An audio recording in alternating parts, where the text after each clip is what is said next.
기쁨의 수준이 대단합니다. 그 성령의 열매는 헬라어는 단수 복수에 굉장히 민감한데 그 성령의 열매들이라고 한 적이 한 번도 없다 그랬어요. 성령의 열매라고 했습니다. 그래서 그 열매는 하나의 열매예요. 그러니까 우리로 치자면 오미자라는 게 있잖아요. 5가지 맛을 내는 오미자 차도 있는데 그와 같이 성령의 열매가 다양한 차원에서 우리의 삶에 위대한 변화를 일으킨다는 것을 생각해 본 바 있습니다. 그 중에 물론 기쁨이 포함되어 있었습니다. 그러나 그럼에도 불구하고 특별히 이 희락은 우리 삶에 너무나도 중요하기 때문에 이 희락과 성령님의 이 상관관계를 깊이 생각해 보는 것이 우리 가운데 필요하다고 생각했습니다. 왜 하필 목사님 뭐 성령과 사랑, 성령과 온유, 성령과 오래 참음, 성령과 양선 이런 거 아니고 왜 하필이면 성령과 희락만을 다루십니까라고 물어본다면 우선적으로 이 기쁨이 이 성령의 9가지 열매 혹은 성령의 열매 중에 이 9가지 특징 중에 우리 가운데 주는 가장 주된 감정이기 때문에 그렇습니다. 가장 주된 감정, 가장 베이스가 되고 가장 기본이 되는 감정이 바로 이 기쁨이라는 감정이기 때문에 이 부분에 대해서 우리가 무지하거나 이 부분에 대해서 우리가 둔감하게 되면 신앙생활이 주는 참된 기쁨을 누릴 수가 없기 때문에 그렇습니다. 이것이 첫 번째 신학적이면 성경적인 내용이 되겠고, 두 번째로는 우리 사회 안에 이렇게 우리 사회를 엄습한 이 우울의 세력입니다. 슬픔과 우울의 세력. 저 이거 사실 요즘에 진짜 이게 너무 슬퍼요. 많은 사람들이 생활고를 비관해서 스스로 목숨을 끊든지 아니면 생활에는 큰 문제가 없음에도 불구하고 삶에 일어난 여러 가지 문제들을 지나치게 크게 반응하면서 그 우울이 자기의 삶을 완전히 지배하도록 허용하는 태도 등을 보이고 있습니다. 그런 우울증을 나타내고 있는데 이 실상은 지금 뭐 누가 우울한지를 파악할 필요조차 없어요. 다 우울하니까. 우리 사회 전체가 이 우울에 완전히 휩쓸려 있습니다. 우리 교회 이름은 기쁨의 교회인데 저희가 2015년 1월에 교회 개척을 했는데 2015년 1월부터 교회 개척하려고 한 게 아니라 2014년부터 개척하려고 그랬어요. 근데 2014년 4월에 4월 16일에 이제 세월호 사건이 있었습니다. 뭐 그 사건이 정치적으로 어떻게 이용되는지 관심 없어요. 한 가지 확실한 것은 사상 초유의 일이 일어났고 그것이 전 국민적으로 큰 슬픔을 야기했다는 거죠. 가뜩이나 경제가 좋지 않은 상황에서 또 이 새롭게 이 사회에 진출하게 된 청년 세대가 미래를 제대로 볼 수 없는 상황에서 이 불확실한 미래의 전망 앞에 놓여 있는 가운데서 정말 이 아름답고 건강하게 자라나가도 모자랄 판에 그 아이들이 수백 명이 거기서 목숨을 잃는 장면을 우리가 보면서 손을 쓸 수가 없었다는 거죠. 손을 쓸 수가 없었어요. 그거 보면서 참 너무나 이 마음이 무너지는 것 같았고 그 이후에 우리나라 우리 사회 또 우리 청년들의 내면 안에서 이 우울과 슬픔, 절망의 문제를 다루지 않을 수가 없기에 우리 교회 이름이 이제 기쁨의 교회로 정하고 참된 기쁨을 주겠다라는 이제 포부를 가지고 우리 교회 개척했습니다. 근데 생각해 보면 우리 교회 안에도 우울증 또 슬픔을 가진 지체들이 아주 많아요. 아주 많습니다. 이건 참 너무나도 나중에 살펴보겠지만 우울증의 조건이 무엇이냐? 많은 아마 정신 관련된 정신의학 관련해 계신 분들이 아마 우울증의 여러 가지 조건들을 뭐 햇볕을 덜 받았다든가 뭐 사회적인 어떤 뭐 측면이 심리적인 측면 다양하게 조명을 해보지만 제가 감히 말씀드리건데 아마 누군가가 우울증의 원인이 되는 균을 발견하거나 원인이 되는 조건을 발견한다면 노벨 아마 의학상을 받게 될 확률이 매우 높습니다. 없어요. 없습니다. 한 사회가 왜 이렇게 깊은 우울에 빠지는가 원인이 없어요. 원인은 전혀 없습니다. 이 슬픔은 어떻게 보면은 이 모든 인류가 가지고 있는 내 삶의 내용이었습니다. 그런데 매우 흥미롭게도 기독교 신앙인들 안에서는 독특한 종류의 이 감정적인 성향 혹은 감정적 베이스가 도출되기 시작하는데 그게 바로 기쁨이었고 성령께서 오시면 반드시 그 기쁨을 주신다고 약속하셨습니다. 그렇기 때문에 이 메시지는 너무나 중요한 메시지고 저와 여러분들이 성령 충만을 갈망하는 가운데서 주님 저를 성령으로 충만케 해주세요라고 갈망하는 가운데서 기대해야 하는 것입니다. 기대할 수도 있는 것이 아니고 기대해야만 하는 것, 기대하고 붙들어야만 하는 것. 이라는 제 마음에 강한 이 압박이 있었기 때문에 이 말씀을 정해 보았습니다. 아무쪼록 오늘 말씀을 통해서 성령께서 주시는 거룩하고 충만한 기쁨이 여러분 가운데 임하시기를 간절히 축원합니다. 본격적으로 말씀을 살피는 가운데 과연 우리는 성령께서 어떠한 기쁨을 주시는가 또 성령께서 주시는 기쁨이 뭐 대략 어떠한 모습인가에 대해서 파악하기 위해서 오늘 본문에 등장하는 이 기쁨의 대상들이 누구였는가를 살펴볼 필요가 있습니다. 52절에 보니까 제자들은 기쁨과 성령이 충만하니라 이렇게 되어 있어요. 그럼 이 제자들은 누구냐 이거죠.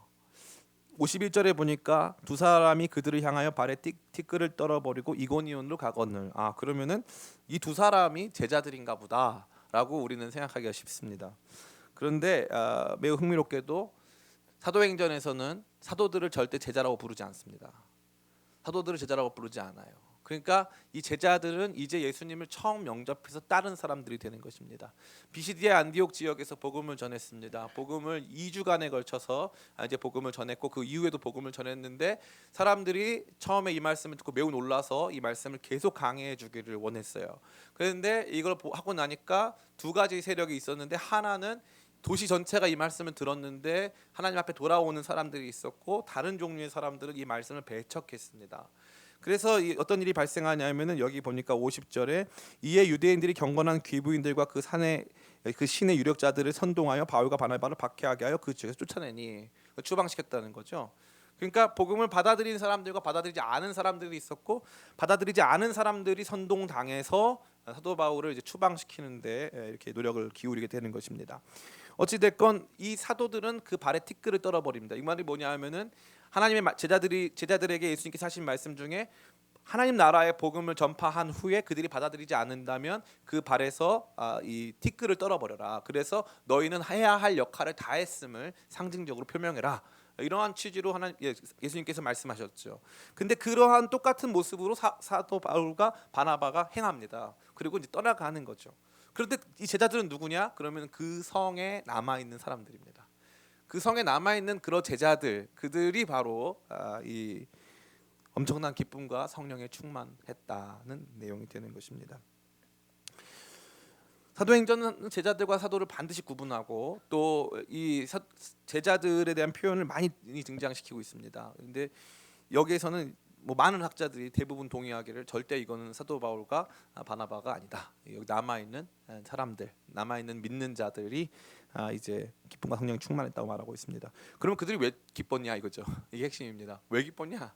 도대체 뭐가 그들을 기쁘게 했느냐? 성경은 일관되게 뭐라고 말하고 있느냐 하는 것이 중요하다는 것입니다. 제가 말씀을 준비하면서 여기 등장하는 사도행전에서 등장하는 이 기쁨의 내용들을 이제 살펴봤어요. 물론 예외도 존재하고 또 명확한 이유가 있는 측면도 많이 있지만 대부분의 경우에 복음을 받아들이는 사람들 안에 일어나는 기쁨은 무조건적 기쁨입니다.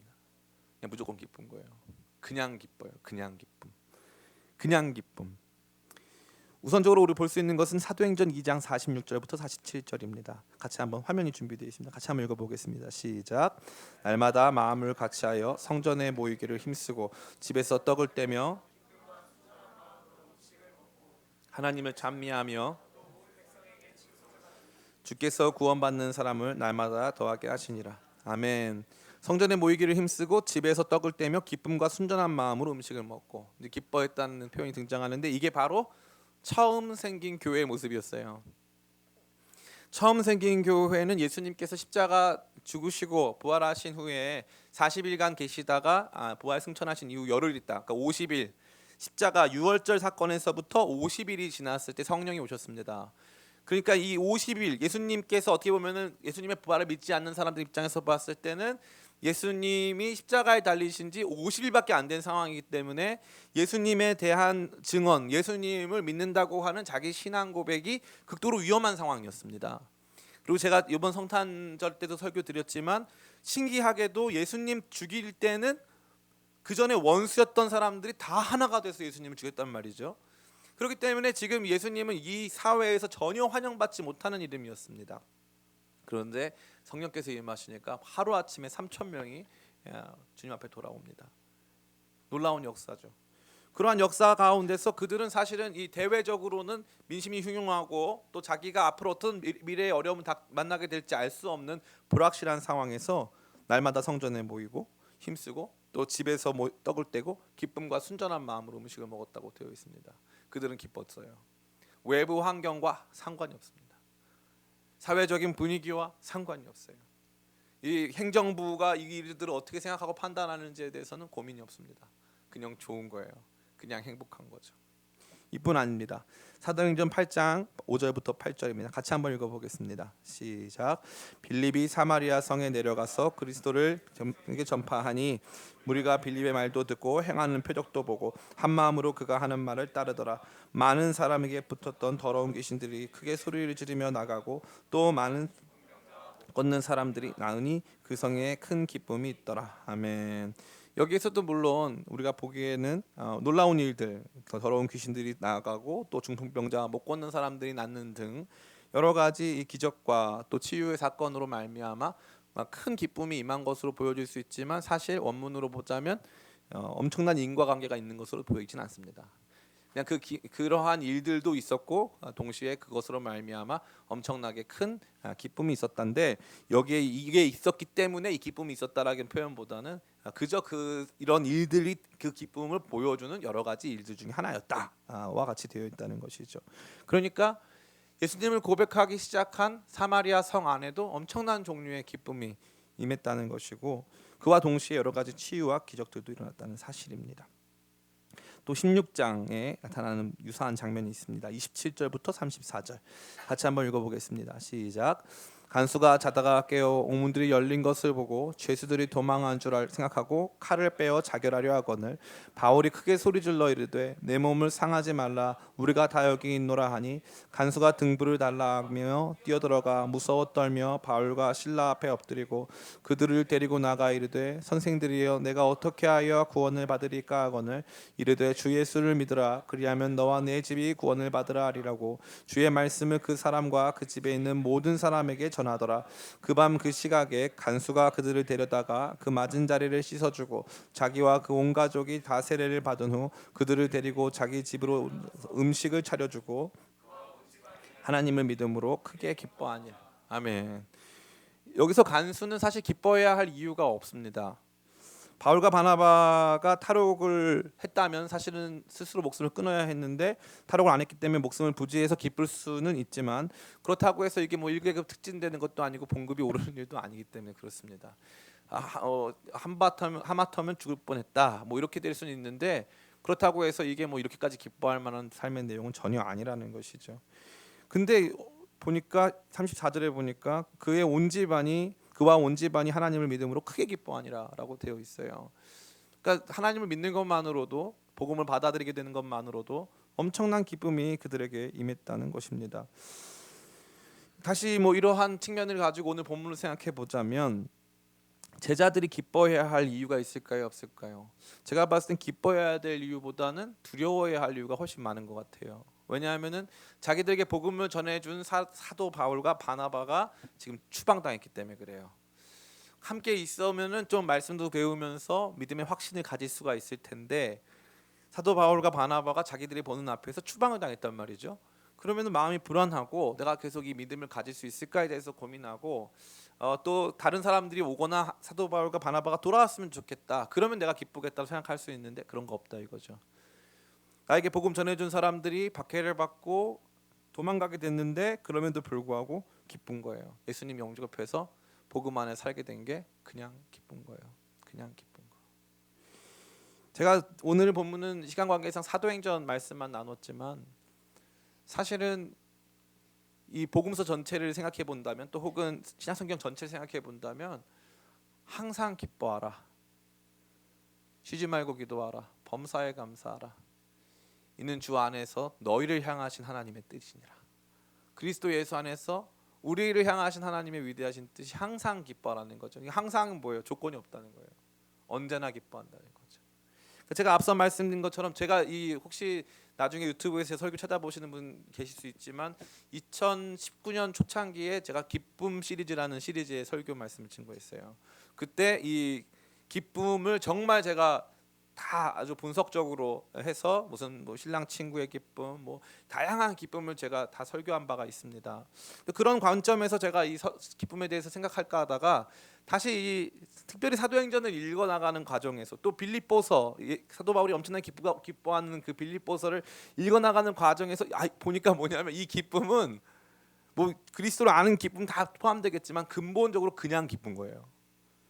그냥 기쁘니까 주어진 모든 상황이 다 기쁜 거고 그냥 기쁘니까 내게 주어진 은혜들로 말미암아 감격할 수 있다는 거죠. 그러니까 처음 알게 된 거예요. 저도 처음 알게 된 거죠. 예수님을 믿었더니 어떤 조건이 주어져서 그 조건으로 말미암아 내가 기뻤다. 그럼 제가 여러분에게 설명하기가 얼마나 편합니까? 예수님을 믿으면 이런 약속이 주어지고 저런 약속이 주어지고. 그래서 제가 그렇게 설명하려고 했어요. 처음부터.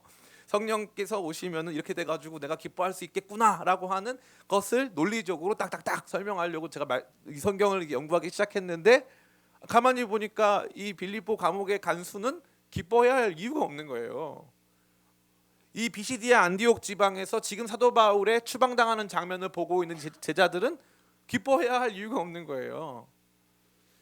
빌립도 마찬가지입니다. 이 빌립이 사마리아 성에 복음을 전했는데 그 성에 기쁨이 가득했죠. 근데 거기 가만히 보니까 이게 인과관계가 별로 안 나타나. 매우 신기합니다. 그냥 기쁜 거예요. 이유가 없는 거죠. 그냥 기쁜 거예요. 제가 이 말씀을 묵상할 때 하나님께서 저한테 주신 너무나도 큰 위로가 있었어요. 이게 신자라는 거예요. 그냥 기쁨. 가만히 생각해 보면요, 우리 모두에게도 그러한 주님을 처음 만났을 때, 복음 안에서 살게 됐을 때 그 감격 속에서 처음 기뻐하던 순간이 있었어요. 물론 그 처음 기뻐하는 순간에 여러 가지 다른 종류의 은혜들, 다른 종류의 하나님의 만지심들이 우리 가운데 있었기 때문에 기쁜데, 흥미로운 거는 그런 게 없다 할지라도 그 당시에는 그냥 기뻤다는 거예요. 제가 요즘에는 새벽 기도를 안 하지만 군에서 우리 주님을 인격적으로 영접한 다음에 제대를 했는데 새벽 기도 가는 게 너무 기다려져가지고, 참 놀라운 일이죠. 세상에 이런 역사가 있어요. 새벽 기도 가는 게 너무 기다려져가지고 집 앞에서 교회까지가, 새벽 기도 가는 교회까지가 걸어가면 1분, 뛰어가면 20초였는데 그걸 뛰어갔어요. 찬송 부르면서 새벽별의 노래 따라 힘찬 찬송 부르. 그거 뛰어갔다고요. 거기 가면 뭐 좋은 게 아무것도 없어요. 근데 그냥 뛰어가는 거예요. 주님과의 만남과 교제가 너무 좋기에. 그 당시 저는 이 28살이었는데 이제 대학을 안 나왔기 때문에 고졸. 뭐 할 거냐 누가 나한테 물어보면 할 게 없어요. 뭐 하는지 잘 모르겠어요. 이제 시험을 보기로 했는데, 수능 시험을 보기로 했는데 올해 전역해가지고 이제 11월에 수능 시험을 봐야 되는데, 이게 재밌는 게 오랜만에 공부를 하니까 공부가 잘 안 돼요. 그냥 책이 재밌더라고요. 언어 영역 재밌더라고요. 이렇게 하루에 한 10분씩 이렇게 풀어보고, 아우 이거 너무 재밌다고 덮고, 그 다음에 이제 집에서 설거지하고 빨래하고 북한산 등산 갔다 오면 하루가 다 가요. 또 이제 새벽에도 다니니까 또 밤에 피곤하게 일찍 자. 아침에 일찍 일어나 새벽별에 가가지고 이제 괜히 새벽기도 갔다가 아침밥 먹고 또 자다가 뭐 일어나서 책 좀 보다가, 세상 한량도 이런 한량이 없어요. 이 세상에 존재해서는 안 되는 잉여 인간. 밥이나 축 내고. 그런데 어때요? 기뻐. 그런데 행복해. 제가 보니까 이게 있어요. 악당들은 늘 행복해요. 별일 없이 산다. 그 노래 있잖아요. 장기하 씨. 별일 없이 산다. 나는 슬픈 것도 없고 별일 없대요. 괜찮대. 그 말 들으면 누가 화가 나요? 우리 같은 서민들이 화가 나지. 그 큰 범죄를 저지르는 뭐 전두환 이런 사람, 잘 때마다 막 악몽 꾸고 막 가위에 눌렸으면 좋겠고 막 그러잖아요. 잘 자고 잘 먹고 평안합니다. 누가 못 자? 우리 같은 사람, 착한 사람도 못 자요. 괜히 오늘 내가 뭐 실수를 하진 않았나, 막 잠이 안 오고 뭐 슬픔이 가득하고 난 안 될 거야, 막 절망하고 막 이래요. 이런저런 조건들을 내밀어 보고 나는 얼마 정도인가를 막 점수를 매겨 보는 거예요. 그러다 보면 또 우울해지고, 우울하면 어떻게 해요? 또 먹어요. 먹으면 어때? 살이 쪄. 그럼 어떻게 돼? 저처럼 돼요. 너무 크게 웃는 거 아니에요? 제가 조합해 놓는 삶에 대한 열등감이 있어가지고 너무 날씬하잖아요. 우리 지난번에 교육자 수련회 가가지고 우리 다 같이 한번 주님 앞에서 우리 다 알몸으로 같이 우리 모이턴 가보자 했어요. 자연스럽게 조합형 주회참 모이고 저랑 김배강 목사님 따로 모였어요. 우리는 이들과 함께하지 않겠다. 그래가지고 너무 비교가 되니까 우리끼리 따로 모였어요. 그리고 나니까 제가 혼자 묵상을 해봤어요. 제가 왜 뚱뚱해졌을까? 언제부터 뚱뚱해졌을까 생각해봤는데, 제가 조합형 선생님 나이 때는 안 뚱뚱했어. 그날이 속히 옵니다. 막 저주를 막 일삼어 속히 와. 나도 내가 이렇게 될 줄 몰랐거든요. 이게 우울의 악순환이에요. 우울의 악순환. 그러고 나서 뭐라고 하는 거예요? 주님 저한테 기쁨을 주세요. 그럼 내가 너한테 어떻게 기쁨을 주랴? 그러면요 저는 이런저런 일들이 필요하니까 이것도 주시고 저것도 주세요. 근데 하나님이 안 주신단 말이에요. 그걸 내가 원할 때 내가 원하는 방식으로 안 줘요. 하나님의 역사는 언제나 하나님의 때에 하나님의 방법으로 하나님의 뜻이 이루어지는 거예요. 이게 안 맞기 시작하는 거예요. 하나님의 때에 하나님의 방법으로 하나님의 뜻이, 이게 의고 이게 삶이에요. 그래서 자꾸 우리는 나의 때에 내가 원하는 대로 내가 원하는 것이, 이걸 원한다 보니까 이게 안 되니까 기쁨이 없는 거예요. 그럼 하나님한테 뭘 요구하는? 조건을 요구, 기쁨의 조건을 요구하는 거예요. 근데 하나님 뭐 주신다? 기쁨의 조건이 아닌 기쁨을 주시는 거예요.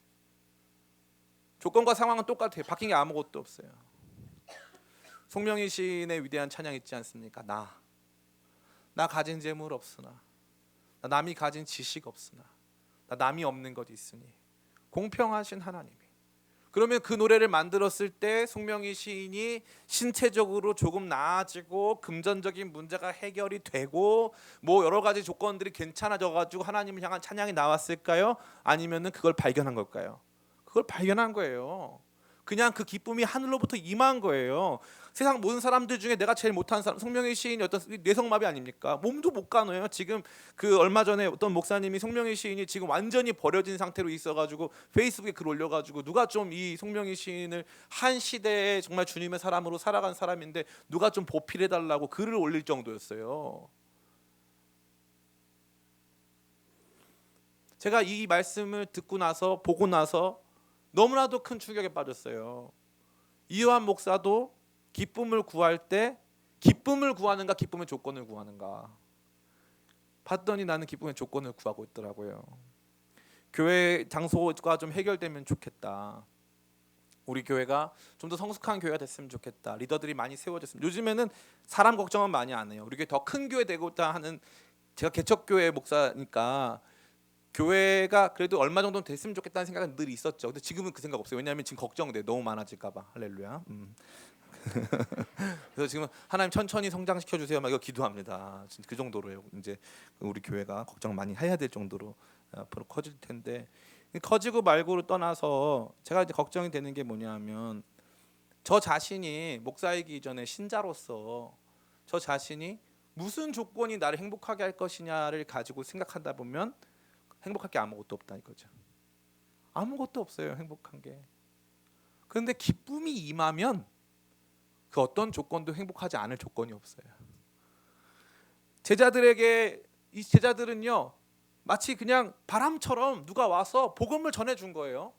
바람처럼 지나가다가 전해준 복음인데 말씀을 들을 때 성령께서 딱 은혜 주셔가지고 마음이 딱 뜨겁게 하셔가지고 그 말씀을 딱 붙잡고, 나를 위해 예수님께서 십자가에 돌아가셨다가 죽으시고 부활하셨다. 그 부활하신 주님이 하나님 보좌 우편에 앉아 계시고 그분이 다시 오신다. 그분 앞에서 우리가 믿고 따라가면 구원을 받는다. 그 구원의 이 혜택이 언젠가 주님께서 재림하실 때 영광스럽게 그것이 나타날 것이다. 이게 믿어지니까 그 다음부터 너무 기쁜 거예요. 매일의 삶이 너무 가치가 있는 거예요. 많은 이 역사 신학자들이 뭐라고 말합니까? 기독교 신앙의 특징이 뭐냐? 처음에는 사회 하층민들로부터 복음을 받아들였다 이거예요. 처음에는 사회 하층민부터 시작을 해가지고 조금씩 상층부로 올라갔다는 거예요. 상층부로. 그래서 다른 종교 같은 경우는요, 하층민부터 시작해서 상층부로 올라간 종교가 많이 없어요. 예를 들면 힌두교 같은 종교. 힌두교 같은 종교는 원래는 이게 이제 그 상층부가 이제 갖고 있던 종교죠. 왜냐하면 거기 계급 사회가 있잖아요. 그러니까 그 신화를 이해하는 사람들, 그들이 가진 힌두교적 세계관을 이해하는 사람들이 그것을 파생시키는 거예요. 근데 우리는 달라요. 반대예요. 반대. 노예들이 나라를 세우잖아요. 출애굽기 보면은 노예들이 나라를 세운단 말이에요. 반대예요. 반대. 가장 가난하고 비천한 사람들에게 울려 퍼지는 것이 복음입니다. 그럼 가난하고 비천한 사람들이 어떤 상태가 되는 거예요? 시와 찬미와 신령한 노래로 기뻐 춤을 추며 주님을 영광스럽게 예배하는 일들이 시작되는 거죠. 조건의 문제가 아니었던 거예요. 조건의 문제가 아니었습니다. 사도행전에서 베드로가 설교할 때 그 말씀을 듣고 회개하고 주 앞에 돌아온 사람들, 얼마나 이 삼엄한 상황입니까? 일촉즉발의 상황 아닙니까? 지금부터 예수의 옛자만 꺼내는 사람이 있으면 우리 다 잡아쳐놓겠다. 얼마든지 그럴 수 있고 실제로 사도 바울이 거기에 주도적으로 역할을 하면서 스데반이 순교하지 않았습니까? 사람들은 기쁜 거예요. 그게 정상적인 그리스도예요. 기쁨이 베이스로 깔리는 거예요. 지난주에 생각해봤던 열매 맺게 하시는 성령님, 성령님 오시면 기쁜 거예요. 기쁜 거예요. 기쁨이 베이스가 되는 거예요. 이제 말씀을 마치면서 여러분에게 꼭 드리고 싶은 말씀이 바로 이것입니다. 나는 기쁨이 베이스인가, 불평, 불만, 화, 우울 이게 베이스인가? 사람들이 여러분을 딱 만나면 저 사람이 당연히 지금 기쁜 상황이라는 것을 생각할 것인가, 아니면 저 사람은 언제든 우울했기 때문에 지금도 또 우울할 거야 라고 생각할 것인가. 물론 기질상 긍정적이고 낙관적이며 언제나 좀 해피하고 좋은 사람들도 있어요, 기질상. 그런데 그게 아니라 그 기질도 때로는 조건이 막 중첩이 되면 딱 막힙니다. 그런데 이 사람은 도저히 기뻐할 수 없는 조건인데 주님을 예배하면서 기뻐하고 찬양하고 그 안에서 이 기쁨이 근본이 돼서 그 어떤 조건의 상황도 넘어설 수 있는 사람인가. 성령은 두 번째 역사를 우리의 삶에서 일으키십니다. 제가 정말 우리 청년들에게 이 말씀을 꼭 드리고 싶어요. 많은 청년들이 지금 우울증에 다 빠져 있어요. 우울증에 빠져가지고 실제로 우울증 약을 먹는 사람도 있고 우울증 때문에 이 이상 행동을 보여주는 지체들도 있단 말이죠. 그러면 뚜껑을 열어보면 우리가 봤을 때는요, 이런 사람들도 있다고요. 얘가 살아있는 것만으로도 고맙다 하는 사람들이 있어요. 어디에? 우리 교회예요. 얘가 살아있는 것만으로도 너무 고맙다. 얘랑 비슷한 일을 겪었다면은 아마 나 같은 경우에는 못 살았을 것이다 라고 생각할 만한 사람들이 우리 교회에 있습니다. 감히 말씀드리는데 여러분께서 그들을 못 알아보실 거예요. 왜냐하면 그들에게 기쁨이 있기 때문에. 세상이 설명할 수 없는 기쁨이 그들에게 있기 때문에. 기독교는 기쁨의 종교예요. 기쁨의. 때로는 우리의 연약함과 죄악으로 말미암아 애통하지만 애통하는 자는 복이 있나니. 애통하는 자는 복이 있어요. 주님께서 우리를 위로하시기 때문에. 우리는 애통으로 끝나는 종교가 아니란 말이죠. 슬픔으로 끝나고 억압으로 끝나고. 어떤 분이 이제 이국진 목사님이라는 분이 계신데 그분한테 이제 계속 뭐가 이제 질문을 하면 그분이 답을 해주세요. 참 전 좋다고 생각하는데 이제 컨셉이랑 뭐 이런 것들이 좀 잘못돼 있다. 그러나 근본적으로 질문하면 답을 해주는 구조는 참 좋다 생각을 하는데 그분이 질문을 한 거예요. 그 뭐라고 질문을 했냐면은 목사님 뭐 우리가 이 율법을 다 완전히 못 지키겠습니다. 그것 때문에 너무 힘듭니다. 라고 이렇게 얘기를 하는 거죠. 율법을 못 지키겠다. 힘들다. 그 목사님이 답을 해줬는데 저는 그 답이 저한테는 충분하지가 않았어요. 제가 말씀드리고 싶은 게 바로 이거예요. 하나님의 기준 엄청 높아요. 내가 완전하니 너희도 완전하라. 내가 거룩하니 너희도 거룩하라.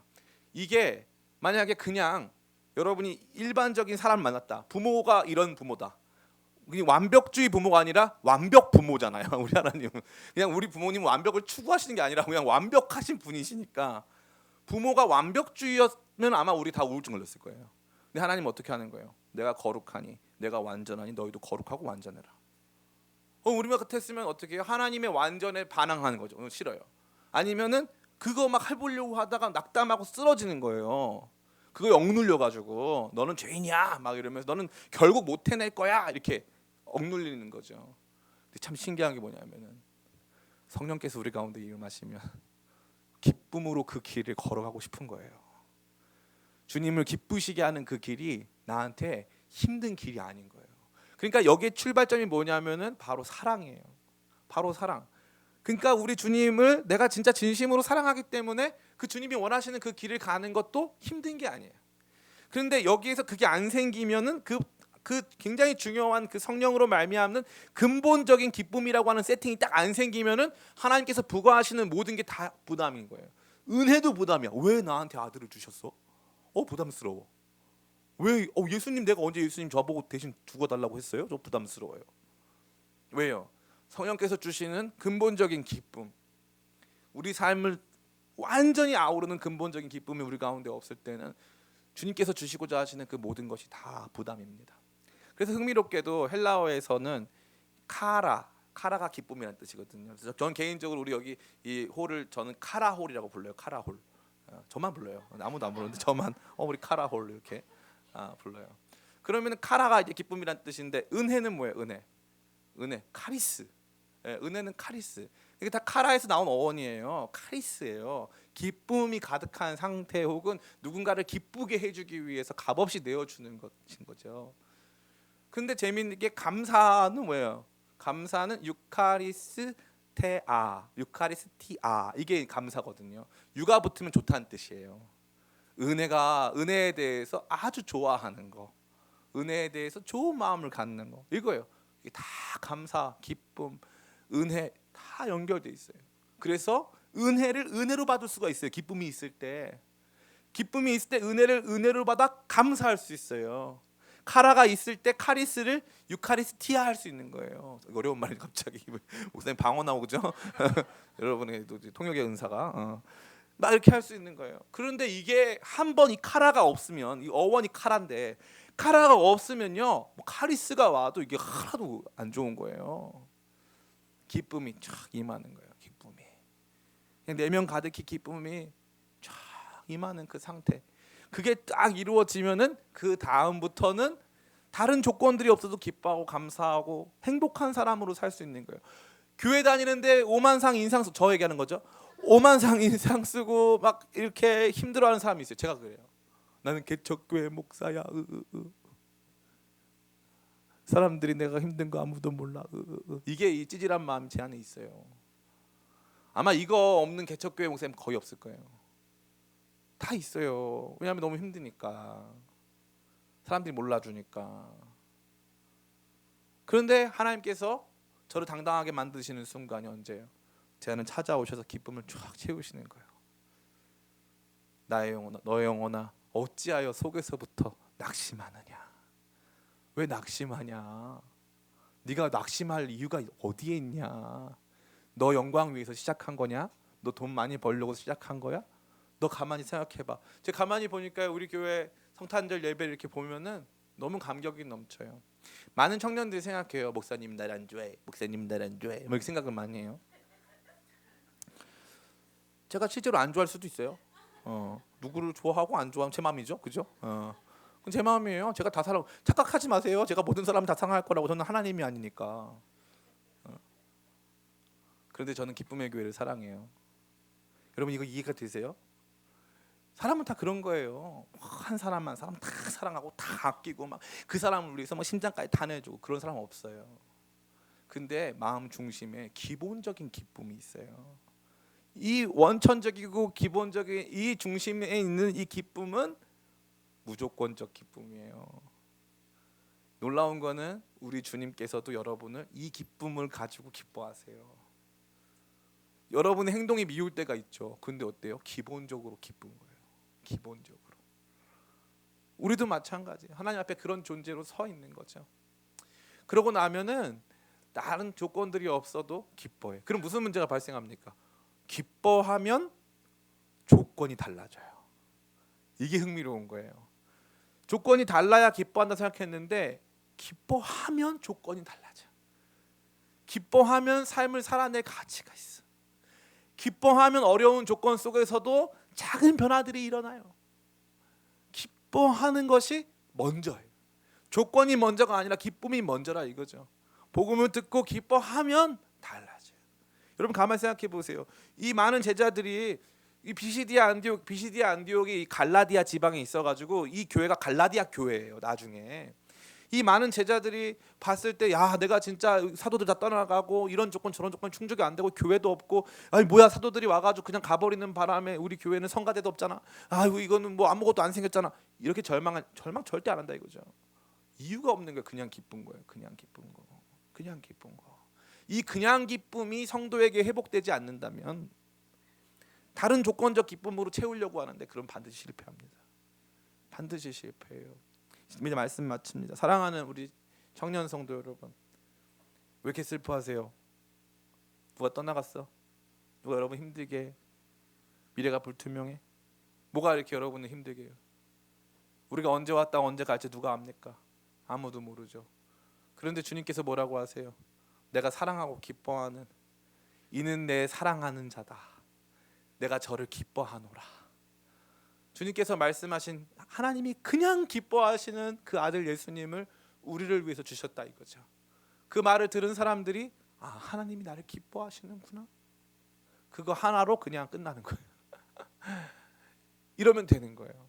제가 이 말씀이 여러분 별로 은혜가 안 되시지만 저는 혼자 엄청 은혜를 받은 상태예요 지금. 필요 없어요. 여러분이 조건적이지. 그러니까 여러분이 저를 목사님 오늘 말씀 저 필요 없어. 옛날에는 이게 굉장히 중요한 문제예요. 그래서 맨날 저희 집사람 붙들고 오늘 설교가 어땠냐를 막 그러면 우리 집사람이 처음에는 좋았다고 하다 나중에는 싫다 그래요. 그러니까 또 이제 또 슬퍼하고 이제 맨날 그러는데 오늘은 필요 없어요. 왜냐하면 하나님 저한테 주신 말씀이니까. 저도 그런 날이 많습니다. 조건적으로 기뻐하는 날이 많죠. 근데 흥미로운 게 반대로 먼저 기뻐하면 조건이 바뀌어요. 컨디션이 바뀌어요. 여러분 자신도 바뀌고 주변의 사람도 바뀌고 상황도 다 바뀝니다. 왜 이렇게 슬퍼하세요? 왜 이렇게 낙심해요? 왜 이렇게 여러분 마음이 절망했어요? 왜 이렇게 미래에 대해서 불투명하고 막 불확실한 미래에 대해서 어차피 불확실한 거 믿음으로 달려가 보자. 우리의 인생은 승리합니까? 패배합니까? 왜 이렇게 믿음이 없어? 우리 지수 승리해요? 패배해요? 왜 승리해요? 맞아. 잘한다. 우리 삶은 승리예요. 승리. 최후 승리. 살아있는 거, 숨 쉬는 거, 고통 중에도 견뎌내는 거. 이 모든 과정은 승리의 과정이에요. 우리 나중에 초라해질 거예요. 늙고 병들고. 그 모든 과정이 승리의 과정이에요. 내가 이제 선한 싸움, 나의 달려갈 길과 선한 싸움을 다 마쳤다. 이제는 나에게 의로운 면류관이 예비돼 있다. 사도 바울의 인식이에요. 어디에 갇혀서? 감옥에 갇혀서. 미래를 향한 우리의 전망은 승리예요. 승리. 그러니까 성령께서 오셔서 주시는 가장 근본적인 이 기쁨이 우리를 사로잡기 시작하면 그때부터는 다른 조건들이 좀 충족되지 않아도 얼마든지 기뻐할 수 있습니다. 돈이 많으면 우울증이 안 걸려야 되겠죠. 돈이라는 조건, 그죠? 돈이 많으면 우울증 안 걸려요, 걸려요? 걸려요. 집에 예쁜 잘생긴 남편, 예쁜 부인이 있으면 우울증 안 걸려야겠죠. 걸려요, 안 걸려요? 더 우울해질 때도 있죠. 남편 같은 경우는 바람펴 막 그러면 더 우울해지는 거예요. 뭐가 있다고, 뭐가 없다고 우울하고 슬픈 게 아니었던 거예요. 성령께서 내 안에 충만히 거하시면 되는 거예요. 남편 얼굴 쳐다보고 부인 얼굴 쳐다보고 왜 나한테 이걸 안 해주냐? 나는 그래서 우울하다. 어떤 목사님이 그러더라고요. 어떤 부부가 이 신혼부부 학교를 딱 시작을 했는데 둘이서 이제 결혼하기 직전인데 손을 붙잡고 뭐 거의 둘이서 한 몸처럼 하고 오더래요. 붙잡아가지고 자기야 막 하면서 막 교회 와가지고 막 그 말씀 듣는데 당신들은 당신의 결혼 생활을 어떻게 전망하니까 우리 너무 행복하고요. 지금 너무 사랑하고 있다고 막 전망한다는 거예요. 결혼의 목적이 뭘 것 같냐고. 결혼의 목적은 행복이 아니다. 그걸 그때 그 사람들 처음 들은 거예요. 결혼의 목적은 행복이 아니에요. 결혼의 목적은 하나님의 뜻을 이루어 드리는 거예요. 그러면 목사님, 저는 하나님의 뜻을 이루어 드리기 위한 도구인가요? 결혼 생활은 늘 그렇게 건조해야만 하는 건가요? 해봐요, 해보고 말을 해. 무슨 조건으로 여러분을 채울 수 있다라고 하는 순진한 생각하지 마세요. 그게 여러분을 슬프지 않게 돈이 여러분을 슬프지 않게 만들 것이고, 돈이 많으면 행복해질 수 있지만 그 자체로 영원히 행복한 건 아니에요. 건강이 여러분을 영원히 행복하게 만들어주고 절대 그렇지 않습니다. 오직 주님께서만이 그 어떤 조건에서도 아무 상관없는 깊은 바다 속에서 세상에 어떠한 소리가 들려도 들리지 않을 만큼 깊게 우리를 붙잡아 주시는 그 끊임없는 평안, 그 끊임없는 기쁨을 성령께서 주지 않으시면 그 어떤 것도 나를 기쁘게 할 수 없고 그 어떠한 기쁨도 영원할 수 없음을 고백하며, 주님 저도 이러한 기쁨 주시옵소서. 성령과 기쁨이 충만한 참 제자의 모습으로 저를 변화시켜 주시옵소서. 이러한 제목 가지고 오늘 더 기도하고 나가는 우리가 되기를 예수님의 이름으로 축원합니다. 우리 같이 아까 불렀던 찬양인데 우리 세상의 유혹 시험이, 우리 찬양 같이 잠깐 좀 잔잔하게 같이 불렀으면 좋겠습니다.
거짓과 속임수로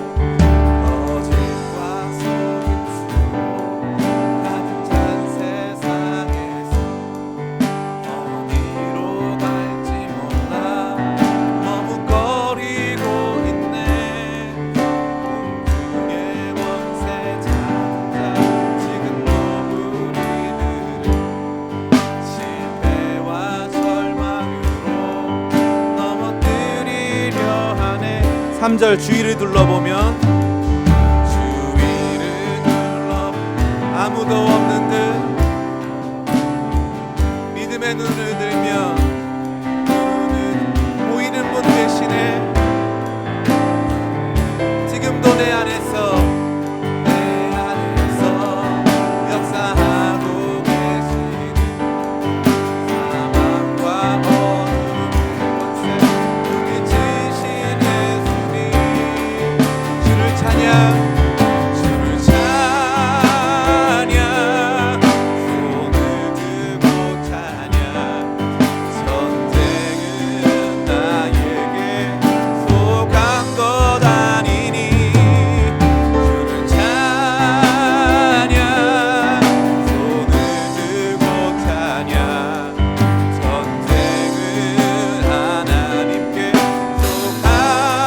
다시 한번 같이 고백합니다. 주를 찬양 주를 찬양 주를 찬양 손을 들고 찬양 아멘. 나에게 속한 것 아니니 주를 찬양 손을 들고 찬양 전쟁은 하나님께 속한 것이니. 우리 같이 기도했으면 좋겠는데 혹시 여러분 우울한 분들 계세요? 좀 더 반주 좀 크게 해주시고. 많이 지치고 계신 분들, 많이 힘든 분들 계시죠? 여러분의 힘든 거 당연한 거고 우울한 게 나쁜 거 아니에요. 나쁜 거 아니에요. 그거만 우울하다고 믿음 없는 게 그게 아니고 뭐가 문제냐면은 우울한데 뭐가 없어서 우울하다고 스스로 판단하는 게 문제예요. 내가 이게 없으니까 우울하다, 저걸 안 주니까 내가 힘든. 자기도 사실 몰라요 왜 우울한지를. 남편 사랑이 부족해서 우울한 그런 거 아니에요. 어떤 사람 남편 사랑 충분해도 아내 사랑이 충분해도 자녀 사랑이 충분해도 우울한 사람 엄청나게 많습니다. 어떤 조건 때문이 아닌 거죠. 그러면 뭐가 문제냐? 주님 제가 참 기쁨이 없습니다. 참 기쁨이 없어서 사소한 문제에 쉽게 우울해하고 쉽게 슬퍼합니다. 쉽게 낙담합니다. 내게 주신 은혜가 너무나도 큰데 여러분에게 주신 은혜가 얼마나 큽니까? 하나님께서 여러분에게 주신 은혜가 얼마나 커요. 하나하나 생각해보면 은혜 아닌 게 아무것도 없거든요. 근데 자꾸 내 마음 안에 사소한 조건 때문에 이것 때문에 내가 우울한 거야 라고 정해버리는 거죠. 그래서 하나님께 그걸 구해버리는 거예요. 그게 아니라 우리가 구할 게 딱 한 가지인데 주님 그냥 기쁨을 주세요. 그냥 기쁨 주셔서 그 어떤 조건과 상황에는 상관없이 주님을 기뻐하고 삶에 대해서 긍정하고 미래에 대해서 희망을 가질 수 있도록 내게 주어진 삶이 아름답다고 고백할 수 있도록 그냥 기쁨을 내 안에 부어주시옵소서. 주께서 내게 주시는 기쁨은 그 어떤 수확보다 값지고 그 어떤 포도주보다 얼마나 가치 있는 것인지 금보다 귀한 것인지 주님 말로 할 수 없사오니 그냥 기쁨 참 기쁨 통째로 부어주셔서 어떤 조건과 상황에서도 기뻐할 수 있도록 주여 성령님 내게 찾아와 주시옵소서. 이러한 제목 가지고 우리 함께 같이 기도하기를 원합니다. 우리 같이 기도하겠습니다. 아버지 감사합니다. 슬픔과